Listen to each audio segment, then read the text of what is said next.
Hello मित्रांनो, मी आहे गायत्री. चला आज बनवूया आपण बीटच्या दशम्या किंवा पराठे. म्हणून मी बघा 2 बीट असे बारीक किसून घेतलेत आणि त्याच्यात एक बारीक कांदा, थोडी कोथिंबीर, थोडा ओवा, थोडं जिरं आणि आपल्याला पाहिजे तेवढं मिरची पावडर म्हणजे 1 चम्मच किंवा 2 चम्मच आणि अर्धी चम्मच हळद आणि 1 चम्मच धना पावडर आणि त्याच्यात चवीपुरतं मीठ आणि 1 वाटी गव्हाचं पीठ आणि अर्धी वाटी हे चण्याचं पीठ.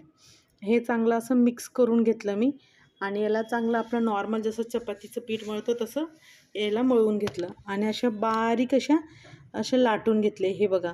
आणि हे ना मस्त असे यांना गॅसवर असे भाजून घेतले मस्त. हे एकदम बारीक लाटले होते आणि याच्याबरोबर बघा आपण दही फोडणीला घालणार आहोत.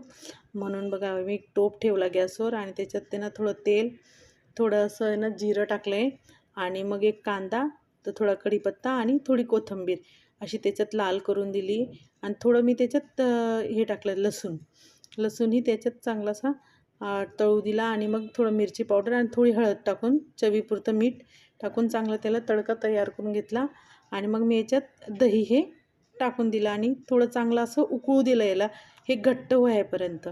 आणि हे झालं तयार माझं दही तडका आणि हे पराठे. चला भेटूया पुढच्या ब्लॉगला. बाय.